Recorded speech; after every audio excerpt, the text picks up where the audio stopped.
نہیں آیا، جن کے بارے میں حدیث نہیں آئی، جن کے بارے میں صحابہ کی طرف سے لفظ وارد نہیں ہوئے، تو یہ جو کچھ ربیع الاول شریف کی وہ رات تو سال میں ایک بار آتی ہے، یہ کام یہ روزانہ کرتے ہیں۔ مثلا ایک دن کوئی حدیث پڑھنے آ گیا پھر بھی کیا، ایک دن چھوڑ کے کوئی آ گیا پھر بھی کیا، روزانہ ایسے ہوا تو پھر بھی کیا۔ اور یہ جو کچھ کیا یہ دنیا داری نہیں، یہ دین ہے، دینی نقطہ نظر کے پیش نظر کیا، عمل صالح کیا۔ اور امام مالک رحمۃ اللہ علیہ نے یہ جو بار بار کیا، تو اگر اصل منع ہے جو انہوں نے اصول بیان کیا، اصل منع ہے عبادات میں کہ یہ سارے کام زمرہ عبادات میں سے ہیں، اور وہابیت میں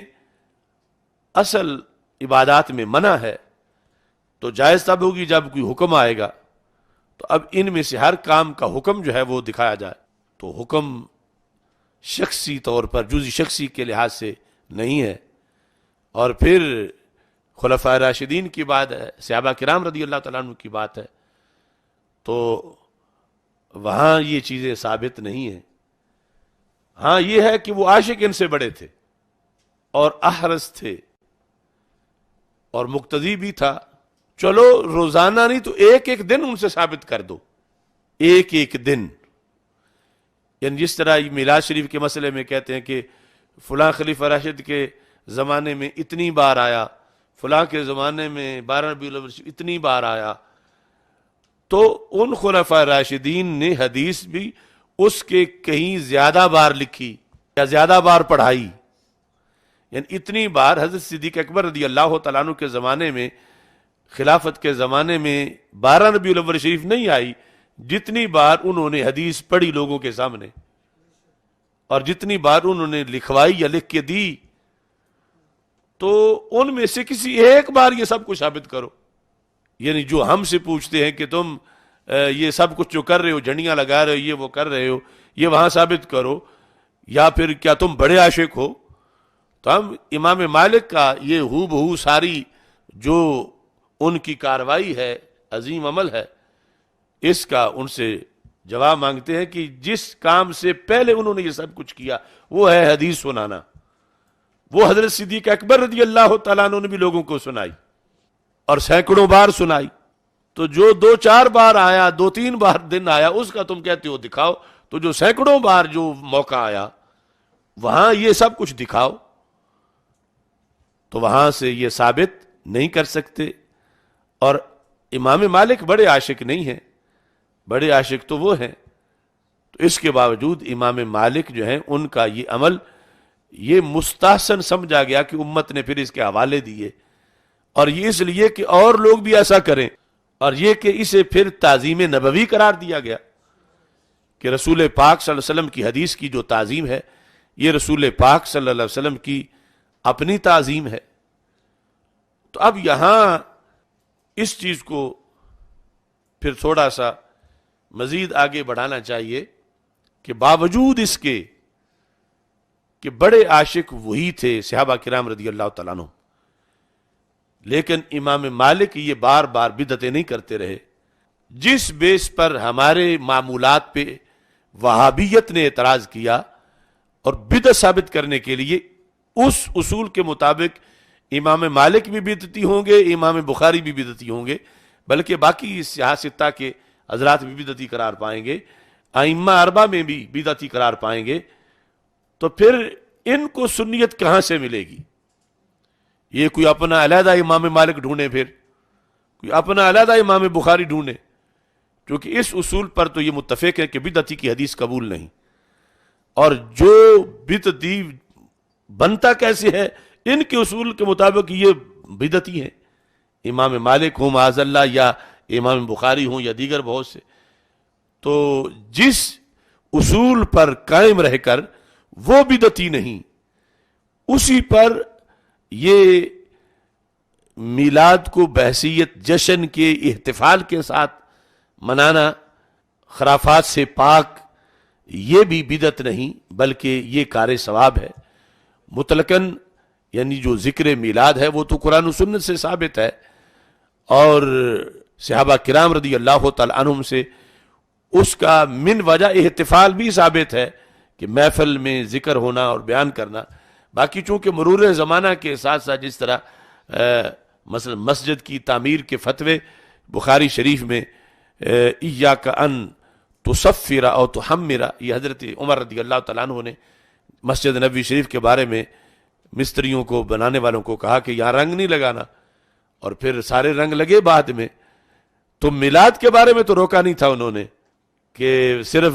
ذکر کرنا ہے، درود پڑھنا ہے، آگے اس طرح نہیں کرنا.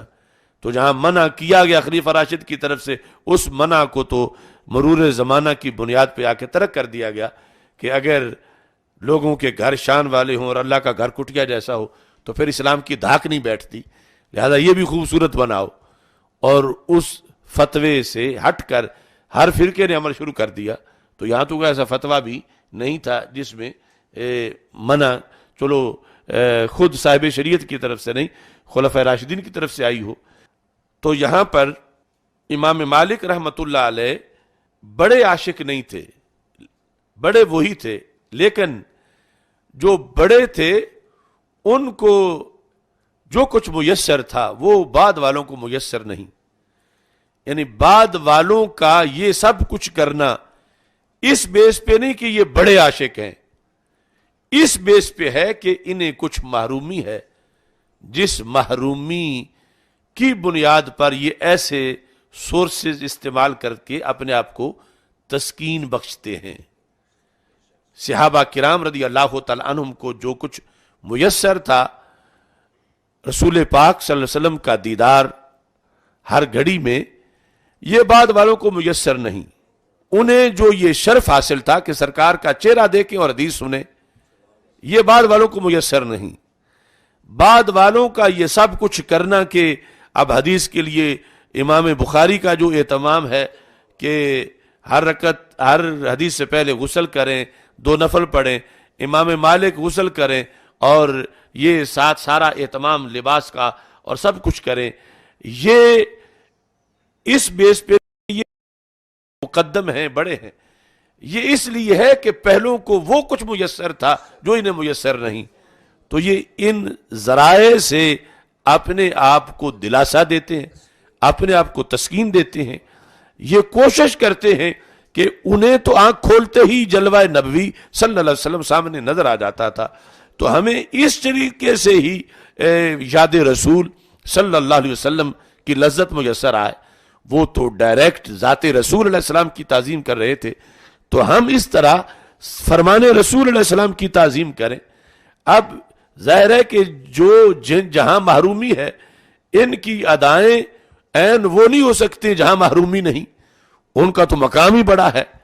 ہماری کروڑوں محافل میلاد اس ایک گھڑی کا مقابلہ نہیں کر سکتی جو خود صحابہ رسول پاک صلی اللہ علیہ وسلم کا دیدار کر رہے تھے. تو یہ یعنی جو کچھ پھر ہوا بعد میں مختلف طریقوں سے، یہ اس بیس پہ ہوا کہ بڑے وہ ہیں اور انہیں وہ کچھ میسر تھا جو ہمیں میسر نہیں. لہذا ہم تو اپنی کمی دور کرنے کے لیے من وجہ یہ کوشش کر رہے ہیں، اگرچہ وہ دور ہو نہیں سکتی، لیکن کچھ نہ کچھ تو اہتمام کی بنیاد پر انسان کو لذت ملتی ہے، سکون ملتا ہے اور درمیان سے پردے ہٹتے ہیں اور اس کے لیے قرب میسر آتا ہے اس کو دربار رسالت صلی اللہ علیہ وسلم کا. تو یہ جہت جیسے امام مالک رحمۃ اللہ علیہ کے عمل میں رکھ کر ہی صحیح مانا جا سکتا ہے، امام بخاری رحمۃ اللہ علیہ کے عمل میں اس جہت کو سامنے رکھ کے ہی صحیح مانا جا سکتا ہے. تو دوسری طرف یہ جو عمل میلاد ہے، یعنی جہاں صحابہ رضی اللہ تعالیٰ عنہم وہ میدان جہاد میں ہیں، وہ کسی مہم پر ہیں، انہوں نے ابھی کہیں جا کے کلمہ پڑھانا ہے، وہ ابھی اصول دین اور فرائض کی جنگ میں لگے ہوئے ہیں. اب اس سینیریو کے لحاظ سے